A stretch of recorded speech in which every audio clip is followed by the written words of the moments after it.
maknanya ini jimat apa gitu ya. Nah, apakah itu dipakai juga pada saat pemilihan? Dusun saya. Di situ saya sudah mulai deg-degan. Deg-degan apa? Karena saya kan pendatang baru. Kalau dikatakan tukang stempel, memang kenyataannya iya, Pak.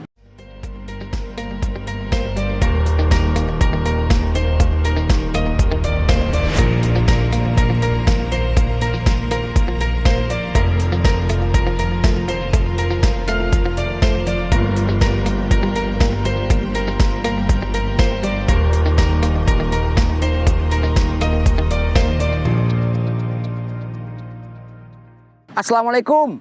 Waalaikumsalam. Bagaimana kabarnya? Pangestu. Pangestu. Baik-baik. Alhamdulillah kita ketemu lagi. Iya, Pak. Iya.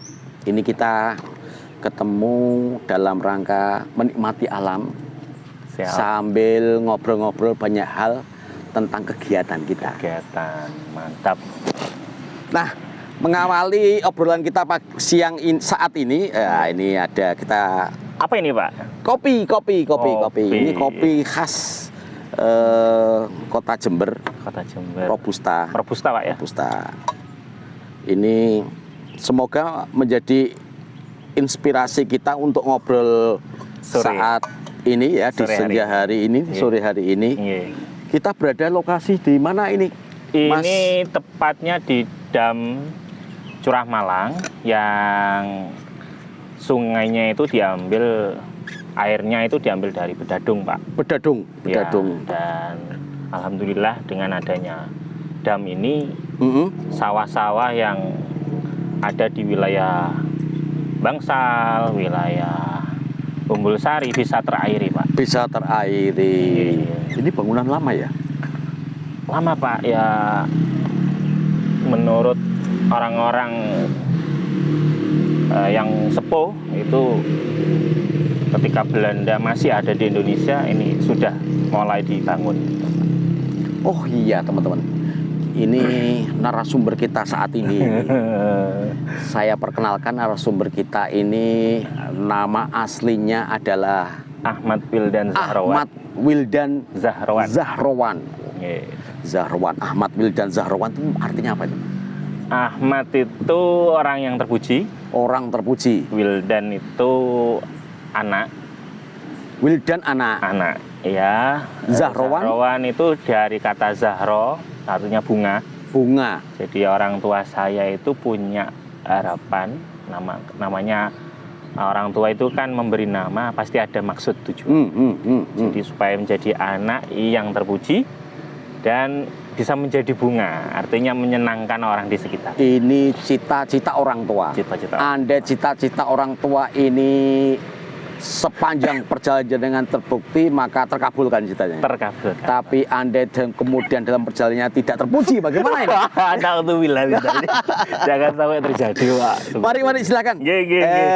Kopinya diseruput. Ini kopi Robusta. Kopi Robusta Argopuro. Wih, mantep, Pak. Mantap ya. Mantap. Pak Zahrawan, mohon maaf saya. Silakan, Pak. Silakan. Merokok ini. Iya. Merokok karena memang saya nggak bisa lepas dari kopi dan rokok. Iya. Nah,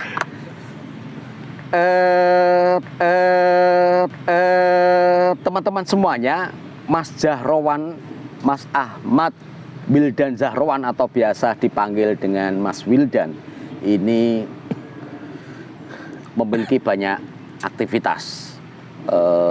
Aktivitas pertama yang akan kita perbincangkan adalah Mas Zahrawan ini pernah di pemerintahan desa, tepatnya di Badan Permusyawaratan Desa atau BPD. Nah, Mas Zahrawan sudah berapa lama ini di BPD? Dulu. Saya di BPD itu mulai 2018, Pak. 2018 start BPD ya? BPD. Kemudian saya berjalan sampai 3 tahun sampai akhir tahun 2021. 2018 kan sudah mulai undang-undang desa kan sudah ada. Sudah, Pak. Kalau tidak salah masa jabatan BPD 6 tahun. 6 tahun. Ya, sama dengan kepala desa. Sama dengan kepala desa. Nggih. Ini berarti 6 tahun ya, 2018 sampai. Iya, secara regulasi seperti itu, normalnya juga seperti itu. Akan tetapi di akhir 2021 saya mengundurkan diri, Pak. Dan sebagai anggota badan permusyawaratan. Anggota badan. Wah, enggak eman-eman. Ini kan perjuangannya kan cukup berat sekali. Iya, betul. Pada saat itu masih gamang ya antara tetap melanjutkan sebagai anggota BPD atau saya harus berani melangkah untuk sama, karena saya pun meninggalkan posisi BPD ini tidak jauh-jauh dari urusan desa dan masyarakat desa, Pak. Desa dan masyarakat desa. Iya. Berarti tahun berapa itu mengundurkan diri? Saya di akhir tahun 2021. Di akhir tahun 2021 saya mengundurkan diri. Iya. Berarti berapa tahun? 3 tahun? 3 tahun, Pak. 3 tahun di BPD sebagai wakil. Sebagai sekretaris. Sebagai sekretaris.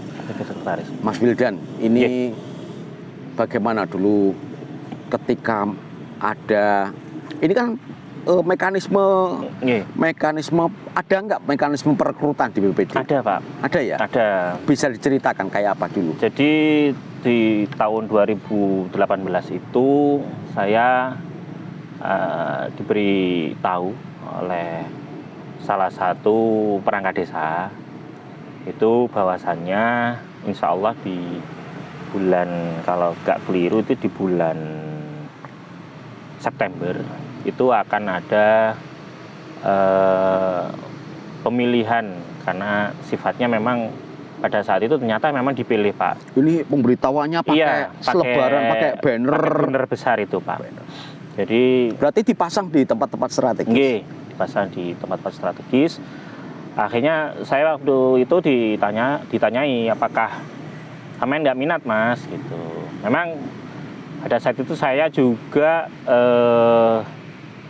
punya komunitas pemuda, Pak, di wilayah saya. Berarti masih muda ya? 2018 itu usia berapa? Masih 28, Pak, pada saat itu. 28 tahun? Iya. 28 tahun di tahun 2018. 2018 itu. Akhirnya saya coba memberanikan diri, minta restu orang tua, minta doakan beliau berdua. Akhirnya saya coba mendaftar sebagai calon anggota BPD. Kenapa kok harus minta restu orang tua? Adakah hubungannya restu itu dengan pemberian nama tadi? Nggih, karena kembali lagi, Pak, nggih, kalau di saya sendiri maupun keluarga itu kita masih memegang prinsip-prinsip agama dan budaya, bahwasanya kita juga tetap harus selama orang tua masih ada, kita harus tetap minta doa dan restu dari orang tua. Akhirnya merestui? Alhamdulillah. Orang tua merestui? Merestui, dan pada saat itu pasangan juga merestui. Oh, sudah berkeluarga saat itu? Sudah, dan itu masih berjalan kurang lebih 2 bulanan, Pak. 2 bulan setelah menikah? Gitu, Pak. Jadi akhirnya merestui, saya langsung berangkat ke balai desa, langsung mendaftarkan diri kepada panitia pemilihan. Ada formulir yang diisi? Ada, Pak. Jadi di situ calon anggota BPD yang mau mendaftar itu diberi formulir dan diberi tahu kelengkapan administrasi yang harus dilengkapi. Nah, ketika itu sudah dilengkapi, formulir itu dibawa kembali dan nanti mekanismenya akan diberitahukan lebih lanjut, Pak. Itu mekanismenya ya? Mekanismenya, Jadi ada pendaftaran, ngisi formulir. Lalu kemudian saat itu seingat Mas Wildan ada berapa orang yang mendaftar? Warga? Kebetulan saya itu, desa saya kan ada 5 dusun, Pak. Di dusun saya, satu-satunya dusun yang kandidatnya lebih dari 2. Kandidat apa itu? Kandidat calon anggota BPD-nya. Oh, sedangkan di dusunnya Mas Wildan? Nggih. Ada 2 orang yang mencalonkan? Ada 3 orang tepatnya. 3 orang? Nggih, 3 orang. Sedangkan kebutuhannya itu hanya 1 orang. Karena memang luasan wilayah dusun saya itu sempit, terus jumlah penduduk juga nggak banyak. Jadi perwakilan dari dusun kami itu sebetulnya hanya satu. Kira-kira saat itu ketika muncul 3 orang, berarti kan ada 2 orang kompetitornya Mas Wildan. Kompetitor. Saat itu kira-kira dagdikdukder atau dianggap biasa saja ini. Jadi pada saat itu ketika saya tahu calon anggota BPD yang mendaftarkan diri itu ada lebih dari 2 orang, yaitu 3 orang. Saya sempat kepikiran, Pak, karena 2 kandidat ini petahana. Petahana. Oh, petahana ya. Petahana. Dua-duanya. Ya, dua-duanya. Kenapa kok bisa dua-duanya menjadi petahana? Karena pada saat itu saya kurang mengikuti ya. Mungkin periodisasi sebelum saya menjadi anggota BPD itu masih menggunakan regulasi lama. Oh iya iya. Jadi pada saat itu tidak ada unsur jumlah penduduk dan luasan wilayah. Mungkin ada mekanisme lain. Akhirnya ada dua anggota BPD Pak dari dusun saya. Di situ saya sudah mulai deg-degan. Deg-degan apa? Karena saya kan pendatang baru. Cuman pada saat itu saya masih ada rasa percaya diri karena saya kan sudah bergerak di bidang kepemudaan. Waktu itu 2 bulan setelah pernikahan, kemudian mendaftar, apakah performa juga tetap seperti saat pakai songkok, sarung begitu ya? Nah ini kan citra santri kan begitu ya? Jadi memang background keluarga Pak, kebetulan background keluarga itu juga pendidik semua, juga punya lembaga pendidikan gitu. Memang kami dibiasakan sebisa mungkin, apalagi kalau sudah sore hari seperti ini, ya kita sudah berubah tampilannya. Oh gitu ya. Gitu. Teman-teman semuanya biasanya di dalam songkok. Songkok itu kalau dilepas di atasnya ada ruang untuk yang bisa dibuka. Nah biasanya di situ ada dulu kala ada lipatan-lipatan kertas. Maknanya ini jimat apa gitu ya. Nah apakah itu dipakai juga pada saat pemilihan? Alhamdulillah Pak.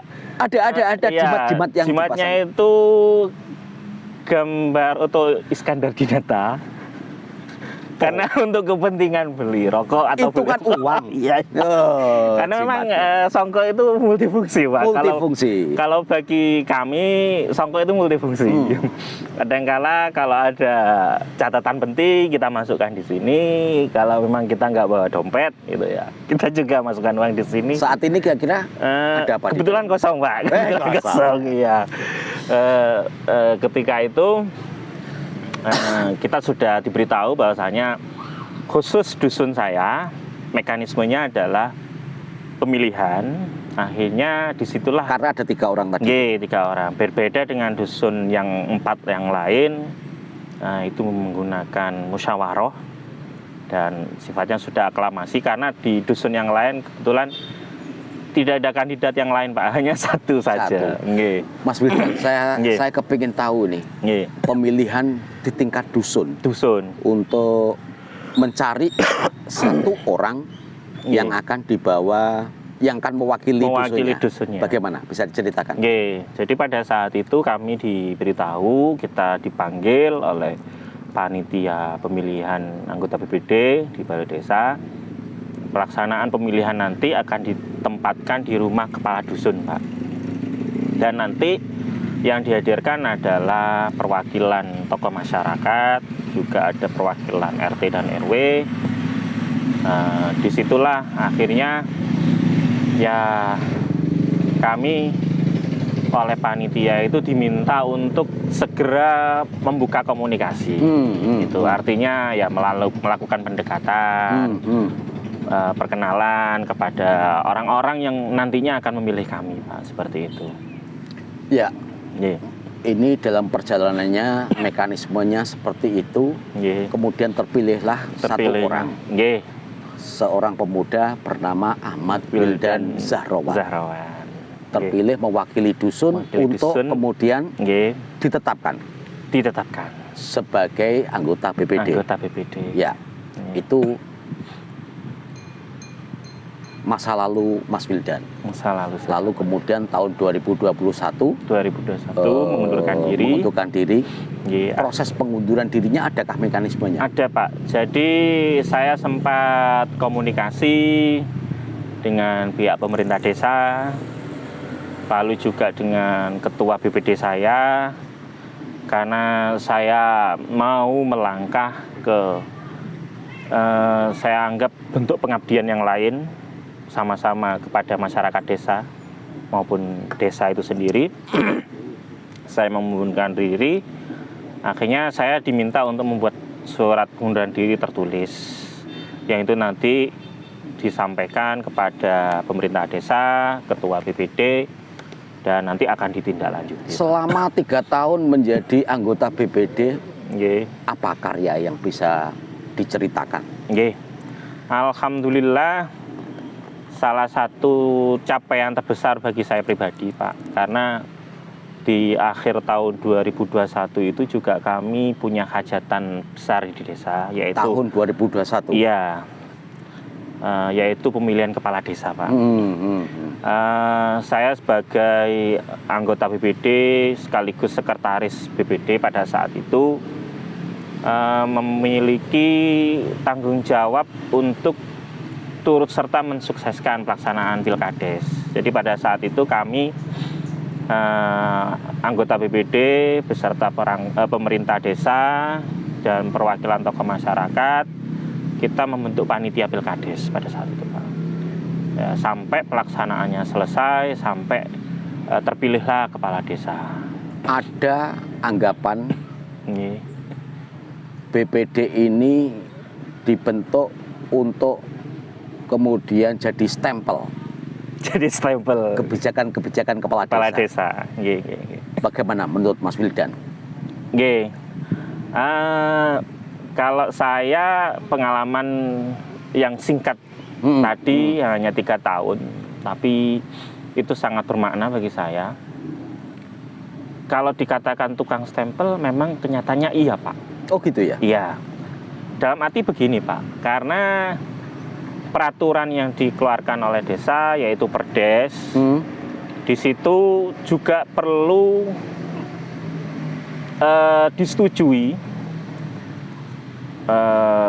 Ya, salah satu bentuk persetujuannya adalah dengan membubuhkan tanda tangan dan stempel. Oh gitu. Nggih. Ada kajian nggak sebelum menyepakati, misalkan ada regulasi yang dibahas begitu di internal BPD, ada enggak? Jadi ketika saya menjadi anggota BPD, saya menjadi sekretaris BPD, saya juga pengalaman pertama menjadi anggota BPD, saya mendapatkan banyak masukan, termasuk dari internal anggota BPD sendiri. Mas, tugas sampean salah satunya di sekretaris ini juga mempelajari apa yang kita tanda tangan. Oh gitu ya? Iya. Akhirnya kita coba, kita bahas poin-poin yang ada. Artinya tanda tangan dulu baru dipelajari atau dipelajari dulu? Ya jelas ini menarik ya, ini. Ya jelas kami pelajari dulu, Pak. Gitu ya. Pelajari dulu baru tanda tangan. Artinya meskipun BPD itu dicitrakan kurang positif, yaitu tukang stempel, tapi tetap ada proses pembelajaran ya. Dipelajari dulu, baru kemudian kalau setuju siap membubuhkan tanda tangan dan stempel. Pernah tidak setuju? Pernah, Pak. Oh pernah ya? Kita pernah, tapi ya kita mencoba bernegosiasi, kita mencoba berdiskusi di sini.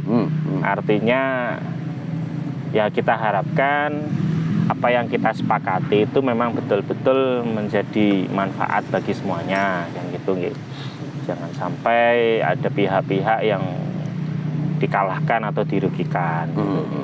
Ya dalam perjalanannya juga pasti ada berbagai macam ya pendekatan dan seterusnya. Tapi alhamdulillah kita pengalaman saya yang sebentar itu nggak pernah mengalami sampai terjadi kebuntuan atau deadlock istilahnya, nggak pernah. Nggak pernah ya? Nggak pernah.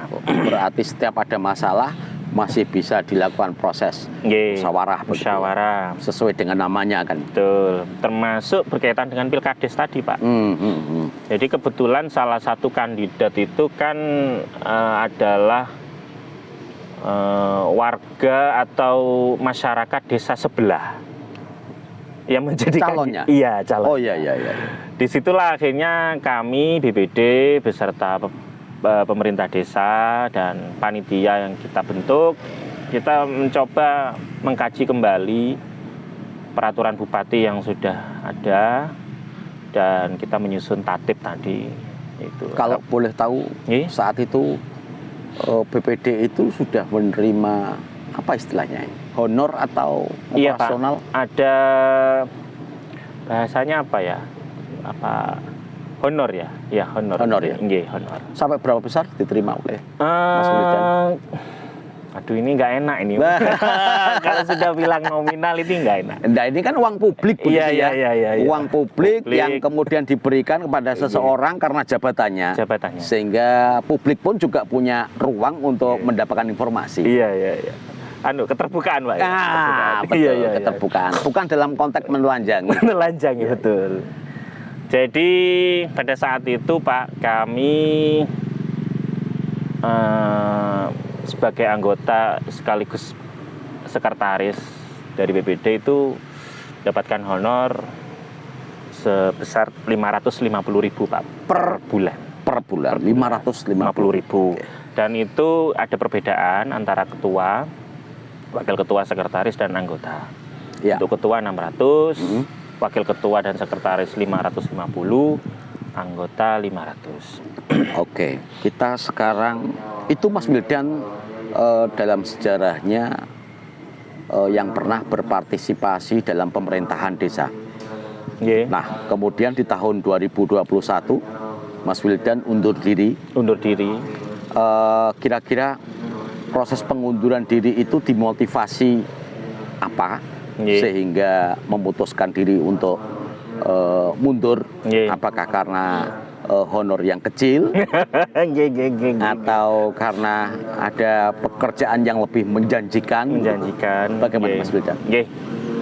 Jadi di akhir tahun 2021 setelah kami selesai melaksanakan pemilihan kepala desa, kami mendapatkan informasi ada rekrutmen tenaga pendamping profesional, Pak. Kementerian Desa. Jadi pada saat itu ada salah satu kenalan saya menyampaikan, Mas Wildan, ini ada rekrutmen TPP. Apa itu TPP? Yaitu tenaga pendamping profesional Kementerian Desa. Lalu saya tanya, tugasnya apa sih gitu, TPP? Ya akhirnya disampaikan tugasnya banyaklah tugasnya yang berkaitan dengan pemberdayaan termasuk dan seterusnya. Di situ akhirnya saya mulai berpikir, waduh, ini tantangan baru kayaknya ini yang perlu diambil ini. Karena nggak semua peluang itu datangnya 2 kali dan seterusnya. Akhirnya saya balik lagi karena saya punya pasangan, punya istri, saya komunikasi dengan istri saya. Lalu balik lagi saya minta doa dan restu dari orang tua. Itu mendaftar dulu lalu kemudian diterima sebagai TPP baru kemudian berhenti atau berhenti dulu? Ketika itu mendaftar dulu, Pak. Ketika itu mendaftar dulu. Karena saya tanya pada saat itu, saya itu BPD, apakah bisa? Secara regulasi nggak bisa. Artinya jenengan nanti ketika memang sudah terpilih harus mengundurkan diri gitu. Akhirnya saya mencoba komunikasi dengan pemerintah desa dan dengan ketua BPD saya. Mereka sudah bilang silakan Mas, ya, jenengan ikut tes rekrutmen. Nanti keputusannya bagaimana kita bicarakan di kemudian hari. Seperti itu. Berarti sejak saat itu Mas Wildan undur diri karena sudah mengambil keputusan untuk tegak lurus dengan regulasinya, yaitu sebagai tenaga pendamping profesional. Nah, ini apa ini Pak Ito? Ini camilan kita di sore hari. Iya. Camilan di sore hari kita ini namanya apa ini Pak? Apa ini ya? Kalau orang Jember biasa nyebutnya cilok. Cilok. Saya nggak tahu kalau secara nasional. Nasional, gitu ya. Apa namanya? Iya. Ada yang bilang pentol, sambel, begitu ya. Macam-macam lah. Tapi Iya. Mas Wildan, Nggih. kopinya Ini juga bisa boleh dimakan, silakan. Mohon maaf, saya makan dulu. Mas Wildan, berarti sejak 2021 sampai sekarang ya menjadi sejak tahun pendamping desa. 2022, Pak. Oh, 2022. Sejak tahun 2022 sampai sekarang. Sampai sekarang. Berarti 2 tahun ya Mas Ian ya? 22, 23, ya 2 tahun lebih sudah, Pak. 2 tahun lebih. Nah, kalau tidak salah baca, salah satu tugas pokok dan fungsi tenaga pendamping profesional itu adalah melakukan proses pendampingan. Ada 2 hal, yaitu pendampingan berkaitan dengan pembangunan dan pendampingan berkaitan dengan pemberdayaan. Pemberdayaan, betul. Dua-duanya ini kan menurut saya kan tidak asing bagi Mas Wildan. Karena masa lalunya kan ya betul. sudah berkecimpung di ini kan, di pemerintahan desa kan ya.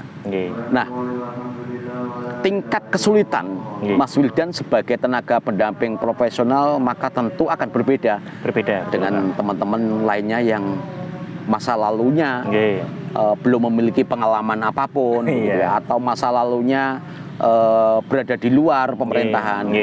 Bisa diceritakan Mas, kira-kira ketika menjadi BPD itu kemudian menjadi tenaga pendamping profesional, kira-kira itu benar-benar bisa membawa bekal apa tidak? Betul Pak Itong, jadi apa yang jenengan sampaikan itu memang kenyataannya seperti itu. Jadi pengalaman saya di BPD itu sedikit banyak berpengaruh terhadap bagaimana cara saya bekerja, bagaimana cara saya berpikir dan seperti itu dan seterusnya.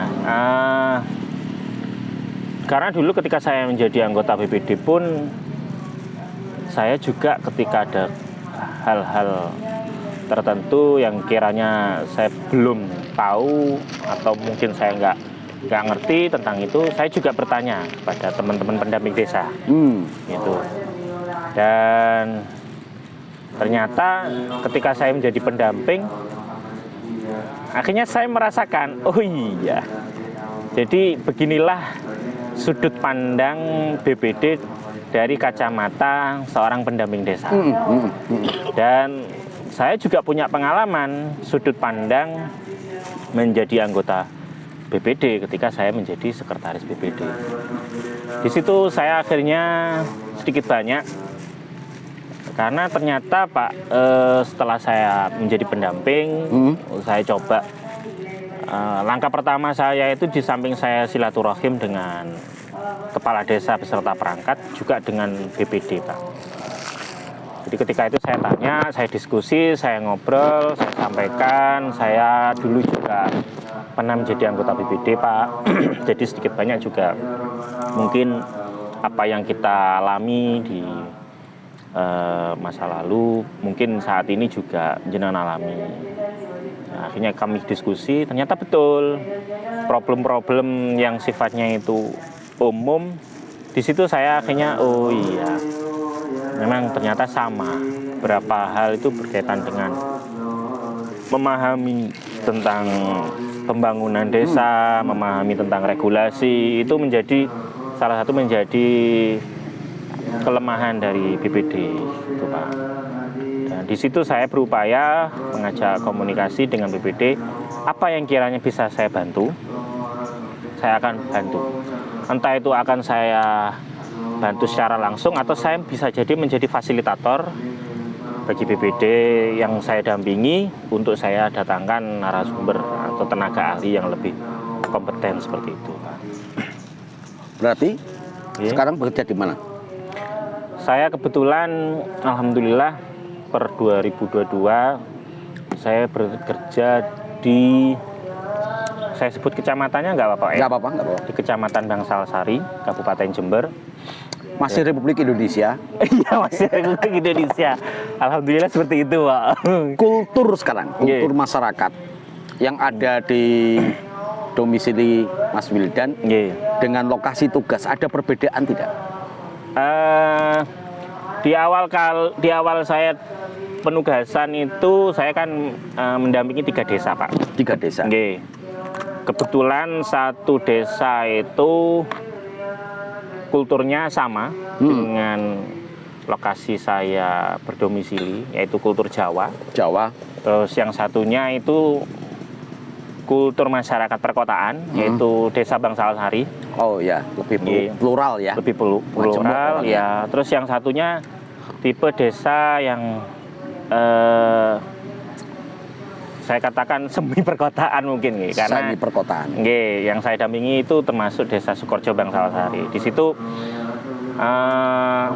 masyarakatnya juga majemuk, berbagai macam etnis, maksudnya ada etnis Jawa, etnis Madura seperti itu. Di situ menjadi tantangan bagi saya, Pak, karena mendampingi 3 desa yang punya karakter masing-masing ini perlu keahlian tertentu juga kan gitu, kesenian kalau saya anggap kesenian, karena untuk memahami masyarakat dan seterusnya itu juga memerlukan keterampilan seperti itu. Sepanjang bekerja masih tetap pakai kopiah dan sarung? Enggak, Pak. Jadi tidak ya? Enggak.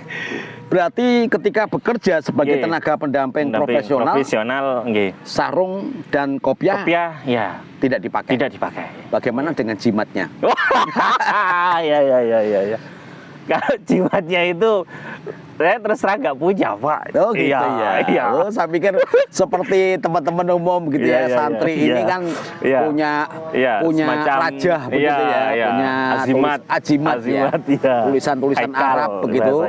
Yang ini biasanya membangun rasa percaya diri, confidence. Ya. Perlu itu tidak? Kalau saya termasuk yang tidak merasa perlu, Pak. Oh, tidak merasa. Iya. Sehingga nggak perlu pakai kopiah dan sarung tanpa jimat gitu. Iya, benar. Mas Wildan, tentu saja di lokasi dampingan panjenengan juga bertemu dengan BPD. Iya, betul. Yang kira-kira bisa diceritakan tidak? Adakah perbedaan saat dengan sebagai BPD dengan mereka? Ya kondisi masing-masing desa itu kan nggak sama memang, Pak. Kondisi masyarakatnya, kondisi pemimpinnya gitu. Jadi di situ saya menemukan beberapa kayak apa ya? Kalau saya sebut keunikan. Masing-masing desa itu punya keunikan tersendiri. Ada yang saya temui anggotanya maupun ketuanya itu orangnya semangat semuanya, ada yang kalem gitu, Pak ya. Jadi itu merupakan khazanah bagi saya. Wah, ini unik ini kalau unik. Iya, betul. Dan ketika saya tanya problem, ya mayoritas sama sih, Pak. Apa yang dulu pernah saya rasakan ya juga mereka rasakan gitu. Melihat mereka ada nggak stempel citra bahwasanya mereka adalah lembaga yang sekedar menyetempel kebijakan pemerintah desa? Ada enggak di lokasi dampingan seperti itu? Alhamdulillah nggak ada, Pak. Nggak ada ya? Artinya mereka pun juga sama dengan Mas Wildan tadi itu ya, kalau ada regulasi mereka pelajari dahulu gitu. Ya waktu itu saya tanya ketika ada problem dan seterusnya, ketika ada kondisi tertentu di desa jenengan, kira-kira jenengan bagaimana, Pak atau Bu dalam mencari solusinya? Ya kami ajak diskusi, kita ajak ngobrol, Pak, kepala desanya. Oh gitu ya. Jadi supaya hal-hal yang di kemudian hari yang kurang bagus itu bisa kita hindarkan gitu, Pak.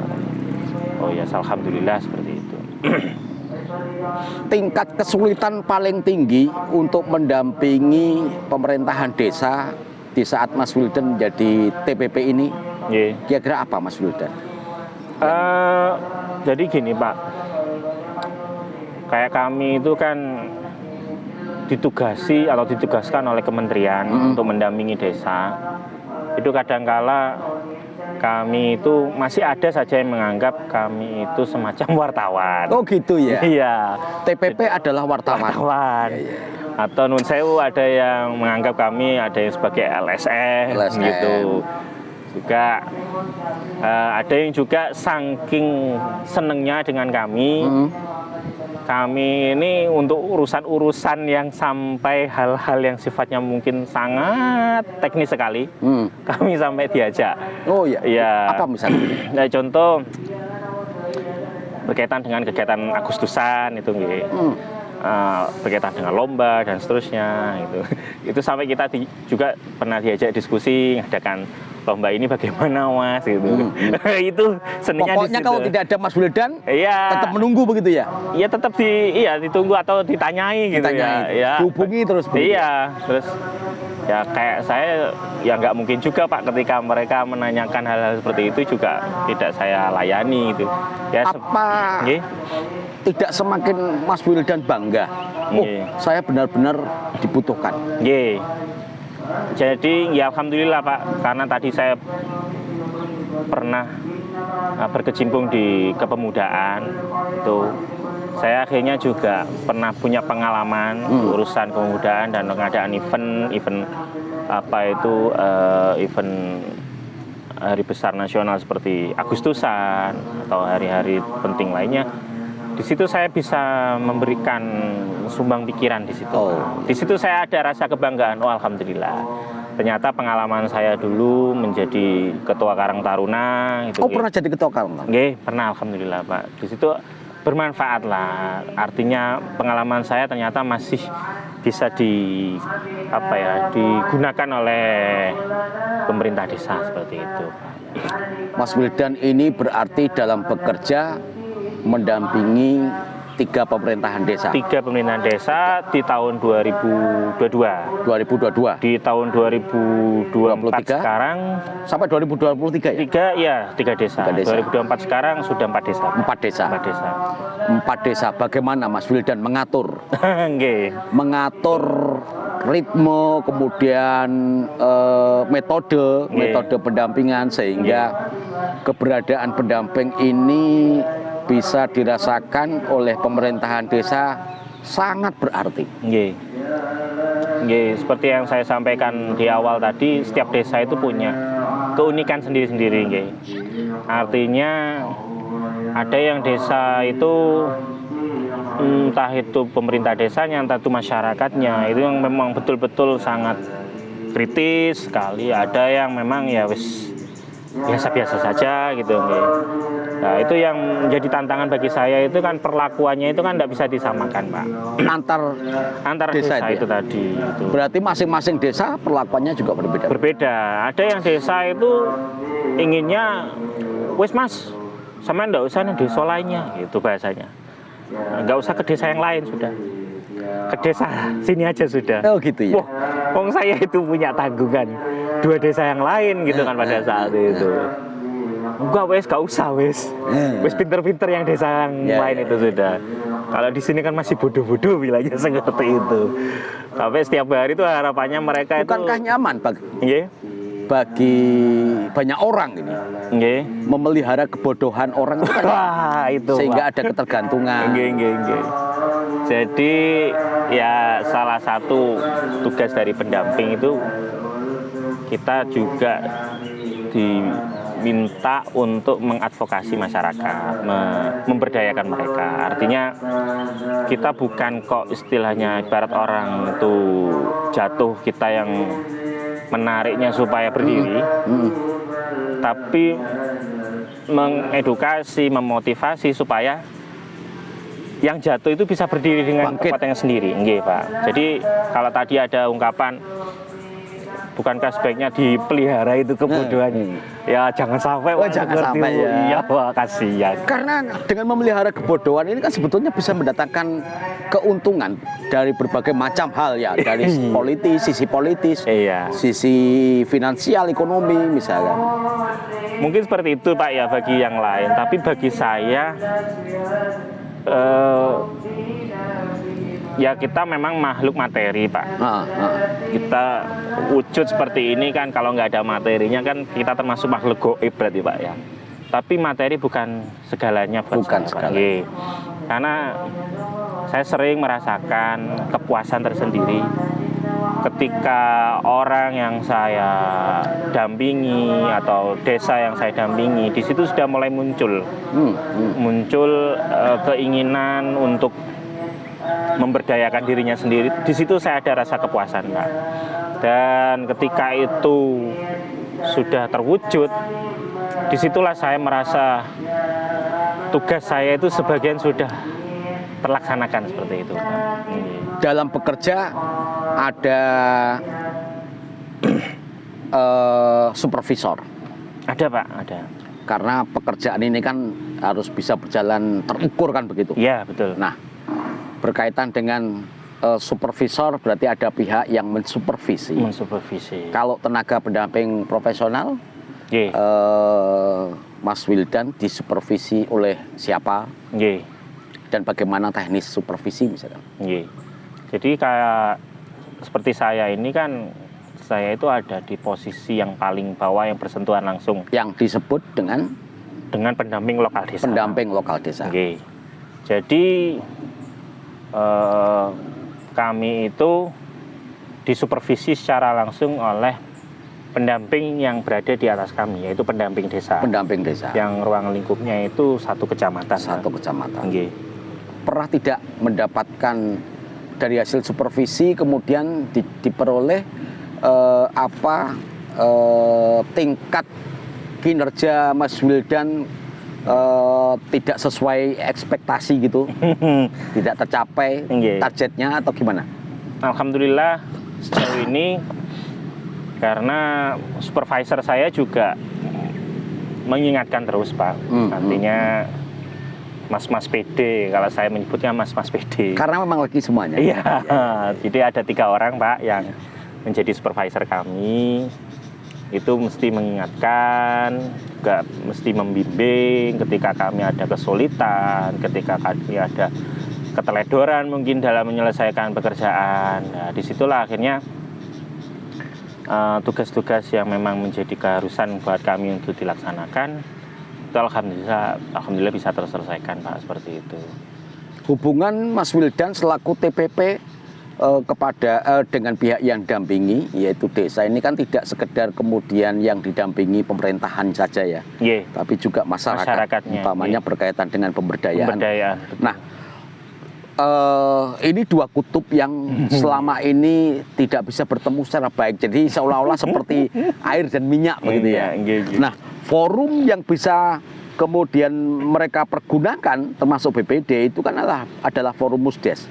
Nah, bagaimana Mas Wildan ketika harus menggerakkan partisipasi masyarakat sehingga forum Musdes itu benar-benar forum politik yang bisa dimanfaatkan oleh siapapun. Betul. Termasuk oleh kaum miskin, kaum rentan. Gimana Mas Wildan ceritanya? Jadi alhamdulillah selama ini ketika Musdes kami juga diberi undangan, Pak. Kami hadir sebagai undangan, bukan sebagai peserta. Bedanya kalau kami itu tidak memiliki hak suara, Tidak Pak. memiliki hak suara. Hanya sekedar bisa menyampaikan beberapa hal yang mungkin bisa menjadi itu adalah semacam pengingat atau ternyata seperti ini toh harusnya Musdes itu. Jadi pada saat kami diundang di acara Musdes, kami sampaikan di hadapan musyawirin atau orang-orang yang bermusyawarah. Musyawirin? Iya, istilahnya musyawirin. Jadi orang-orang yang hadir pada saat Musdes itu kami sampaikan bahwasanya Pak, Bu, jenengan hadir di sini itu bukan hanya sekedar hadir, duduk, lalu diam, habis itu mendengarkan, lalu pulang. Jenengan punya hak, Pak, Bu, untuk menyampaikan aspirasi. Bukan hanya berkaitan dengan program-program yang menyangkut pembangunan fisik, tapi juga berkaitan dengan pemberdayaan masyarakat, berkaitan dengan pembangunan sumber daya manusianya gitu. Jadi Bapak Ibu silakan, ini forum resmi. Karena forum ini memang menjadi forum tertinggi di pemerintah desa. Silakan apa yang perlu disampaikan jangan sampaikan. Mungkin saja Pak Kades atau pemerintah desa itu terlewatkan, ada yang belum masuk dalam program kegiatan mereka di tahun mendatang. Itu yang saya sampaikan seperti itu, Pak.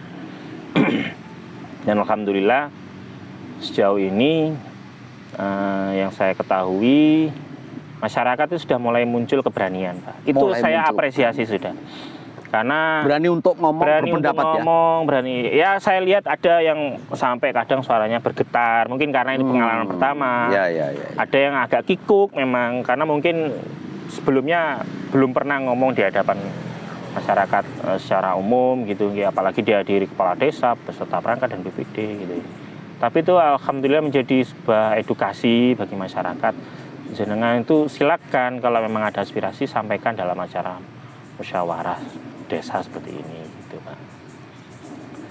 Nah, berkaitan dengan pemberdayaan salah satu faktor yang salah satu kegiatan yang dalam konteks kebijakan nasional itu menjadi prioritas nasional. Itu adalah stunting. Stunting, betul, Pak. Teman-teman tenaga pendamping profesional sudah paham ya tentang stunting. Nah, kalau tadi di seberang sana ada ibu-ibu sedang mencuci baju dan kemudian mandi begitu. Kira-kira apakah mereka tidak punya jamban atau tidak punya kamar mandi atau tempat untuk mencuci di rumahnya, sehingga mereka masih mandi dan mencuci di sungai gitu. Kira-kira apa kira-kira faktornya? Wah, kalau secara spesifik mungkin saya nggak tahu kondisi beliau-beliau seperti apa. Tapi secara umum memang rata-rata masyarakat di sepanjang daerah aliran sungai Pedas, itu memang masih mempertahankan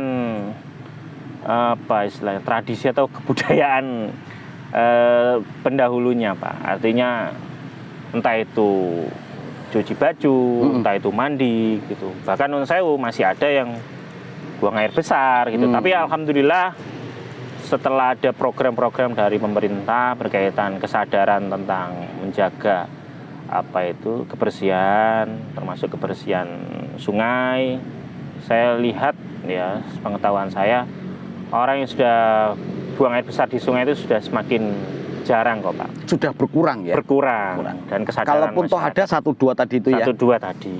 Itu kesadaran masyarakat juga sudah mulai terbentuk, sudah terbangun seperti itu. Mungkin hanya cuci baju. Cuci baju ya? Saya kira mereka sudah punya, saya yakin mereka sudah punya kamar mandi di rumah masing-masing, atau mungkin jamban di rumah masing-masing. Cuman kadang-kala memang mereka mencari pengalaman yang sudah berjalan lama mungkin, Pak. Mengingat dulu masih kecil atau masih perawan, suka cuci baju di sungai mungkin. Tapi bisa ya dana desa dipergunakan untuk stop menggunakan air sungai sebagai tempat untuk mencuci gitu, bisa ya? Bisa, Pak, bisa. Jadi artinya kalau misalkan di tempat-tempat ini sepanjang aliran ini kemudian ditaruh mesin cuci gitu ya. Bisa jadi kan begitu ya? Bisa jadi. Tinggal inovasinya saja ya yang perlu ketemu. Betul. Nah, Mas Wildan, ini ada masyarakat, ada BPD dan ada pemerintah desa. Ada image begini berkaitan dengan dana desa, karena ada beberapa kejadian yang tidak bisa dipungkiri bernuansa korupsi. Iya kan? Nah, ini kan menurut saya korupsi ini kan membahayakan. Laten, Pak. Bahaya laten. Tingkat kedaruratannya atau bahayanya melebihi dari stunting, melebihi dari pengangguran. Karena yang membuat pengangguran dan stunting itu kan justru korupsi tadi. Betul. Nah, kira-kira bagaimana? Pernah nggak Mas Wildan menyampaikan kepada pemerintah desa, karena duit itu kan maksudnya di desa kan ya? Nah, pernah tidak itu menyampaikan atau memberikan pesan untuk stop korupsi gitu? Jadi kami pernah di dalam salah satu forum, entah di salah satunya di musyawarah dusun pada saat itu Pak, yang pernah saya hadiri. Kebetulan saya hadir sendirian pada saat itu karena ada salah satu masyarakat itu yang nyeletuk tanya berkaitan dengan penggunaan anggaran dan seterusnya. Kami sampaikan bahwasanya pemerintah desa itu punya kewajiban mempublikasikan apa yang menjadi kegiatan di tahun berjalan dan apa yang sudah dilaksanakan di tahun sebelumnya. Itu adalah akses paling mudah bagi masyarakat untuk mengetahui penggunaan anggaran yang dimiliki oleh desa, Pak, seperti itu. Jadi contoh ketika ada berkaitan dengan kegiatan-kegiatan desa, pembangunan dan seterusnya, itu bisa diketahui jumlahnya, nominalnya berapa. Walaupun mungkin di situ tidak sampai hal-hal yang detail ya. Tapi di situ sudah ada. Dan kalaupun memang ada keinginan untuk meng-cross check, ya silakan datangi. Semua ada proyek pembangunannya, silakan datangi proyek pembangunannya gitu. Berkaitan dengan kualitas dan seterusnya, ya silakan juga. Kalau memang punya keyakinan mungkin ada ketidaksesuaian dan seterusnya, ya silakan gitu, tanyakan lebih. Pernah ada tidak masyarakat kemudian merasa pekerjaan itu misalkan tidak sesuai speknya, lalu kemudian melapor kepada pendamping, kepada Mas Wildan, pernah tidak? Pernah sih Pak. Oh pernah ya? Pernah. Berarti Mas Wildan tidak hanya menjadi tumpuan pemerintah desa, tapi masyarakat juga ya? Betul. Jadi ketika itu justru yang laporan itu BPD, Pak. Ini menjadi... Ini kan harusnya kan BPD tempat untuk mengadu juga kan? Iya. Jadi mungkin beliau-beliau itu juga perlu partner untuk dijak ngobrol, diskusi. Mas, ini kira-kira bagaimana Mas solusinya gitu. Karena saya tahu sendiri Mas, pelaksanaannya mungkin hal seperti ini. Pak, saya sampaikan, Pak, kita juga tetap harus menjunjung prinsip praduga tak bersalah juga ketika ada semacam kecurigaan dan seterusnya. Jangan langsung disampaikan ke masyarakat umum, malah akan menjadi kegaduhan, kontraproduktif malah akhirnya. Jadi kalaupun memang jenengan butuh kejelasan, silakan tanyakan langsung ke pemerintah desa. Karena di situ sudah jelas siapa pelaksana kegiatan dan seterusnya. Gitu. Jadi saya sampaikan seperti itu, Pak. Karena saya pun juga nggak ingin memunculkan problem baru gitu. Ketika saking semangatnya kadangkala BPD itu sudah ngomong ke banyak orang sebelum melakukan, kan kita juga ada prinsip tabayun, Pak. Klarifikasi. Apa tabayun itu? Klarifikasi. Jadi bahasa Arab ya? Iya Pak. Jadi ditanya dulu, cari informasi yang jelas dulu gitu kan, baru nanti ya tindak lanjutnya bagaimana ya tergantung hasil itu klarifikasi itu tadi kan, seperti itu. Jangan punya asumsi pribadi, punya punya anggapan pribadi lalu langsung menyampaikan ke masyarakat umum lah. Ini kan justru malah bahaya buat siapa? Ya buat banyak pihak gitu. Ya buat yang menyampaikan maupun yang dituduh tadi bahwasanya ada yang tidak sesuai. Ya kalau ini ternyata sesuai kan bagaimana, kan akhirnya masuk ke ranah pencemaran nama baik dan seterusnya. Kayak seperti itu. Monggo Pak, jenengan klarifikasi dulu dengan pemerintah desa.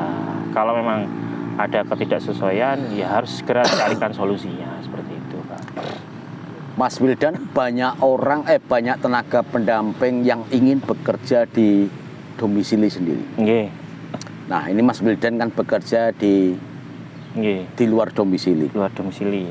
Ada tidak keinginan untuk berkarya sebagai tenaga pendamping profesional di domisilinya?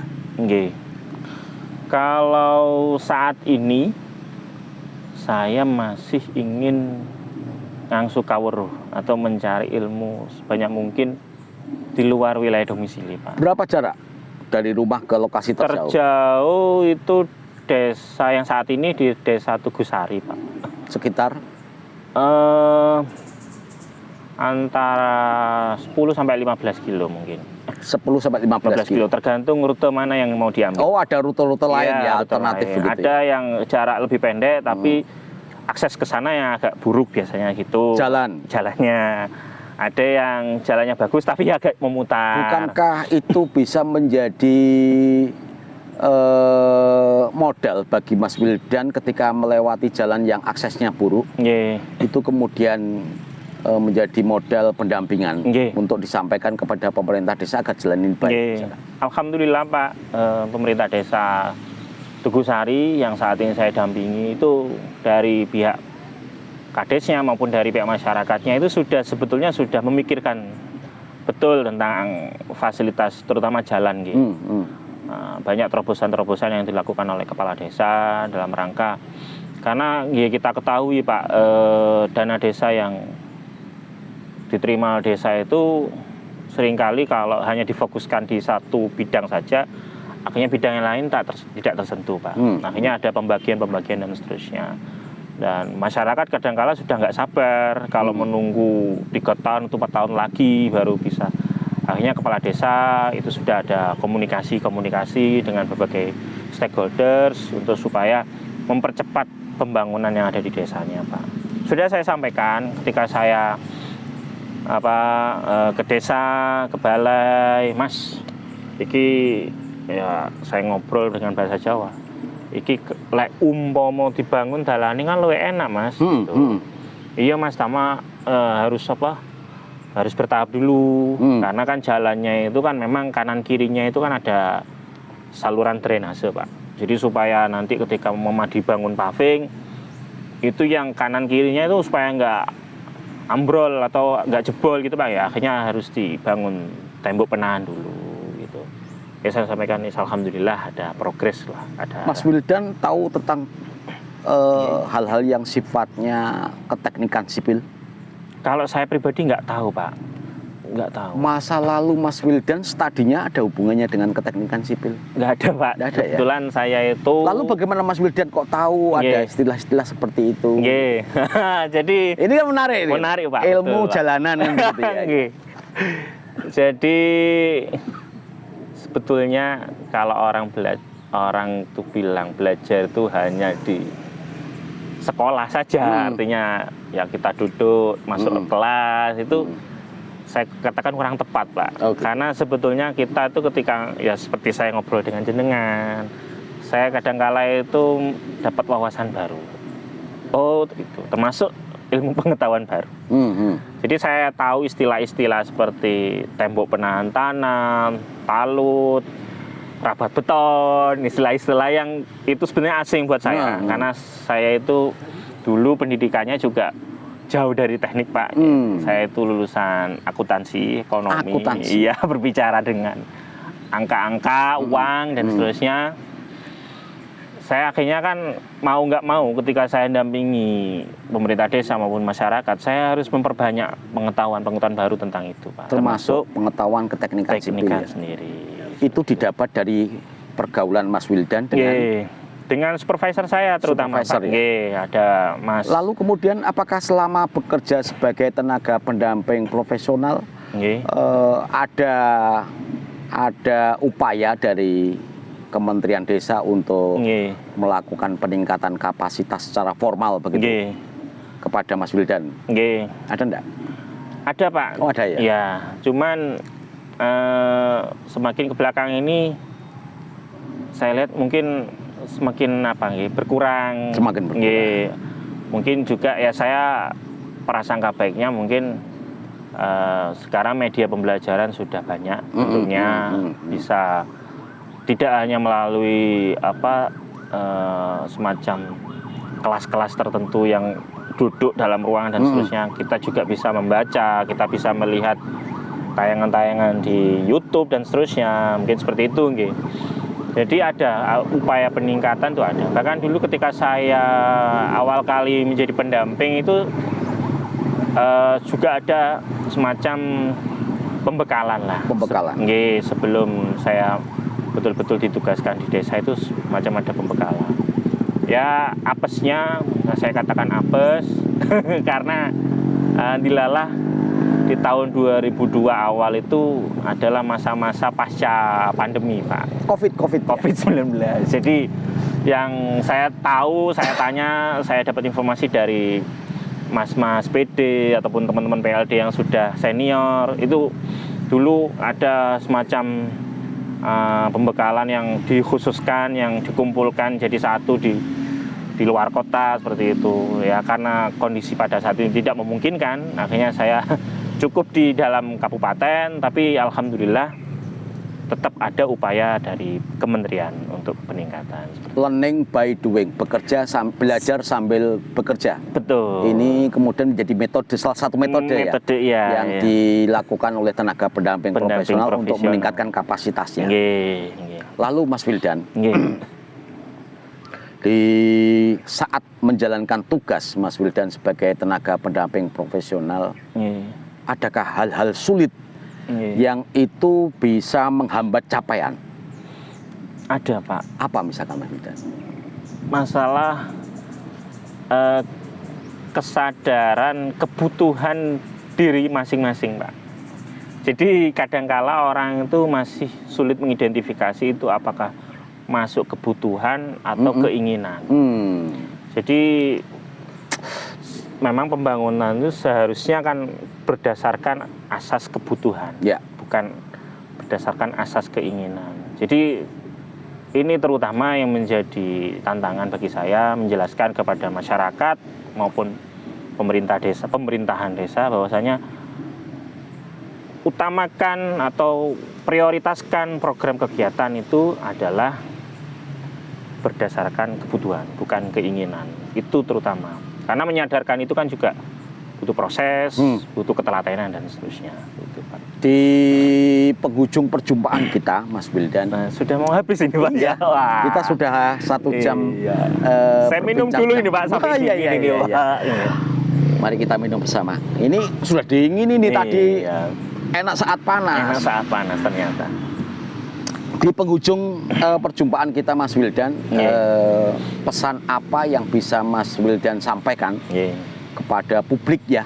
Publik itu bisa tenaga pendamping profesional, bisa pemerintah desa, bisa pemerintahan kabupaten yang di kecamatan, bisa OPD dan sebagainya, agar dua hal tadi itu, pembangunan dan pemberdayaan benar-benar bisa terwujud. Terima kasih. Menutup obrolan kita sore hari ini, saya hanya ingin menyampaikan bahwasannya untuk membangun Indonesia kita harus awali dengan membangun desa. Artinya ketika ingin membangun desa, banyak pihak yang harus ikut terlibat di dalamnya. Kita sebagai pendamping juga memerlukan dukungan dan bantuan dari stakeholders yang ada di desa maupun supradesa, terutama masyarakat, BPD, tokoh masyarakat maupun pemerintah desa. Karena harapannya semua itu saling bersinergi. Seperti itu, Pak. Mungkin itu saja yang menjadi kesimpulan. Tetap semangat, jangan kecil hati. Selama masih ada keinginan untuk terus berkembang, insya Allah pasti ada jalan, Pak. Mantap. Membangun desa adalah menjadi bagian penting untuk membangun negeri ini. Terima kasih Mas Wildan atas kehadirannya pada acara podcast kita perdana ini. Perdana betul. Ini kita podcast perdana berada di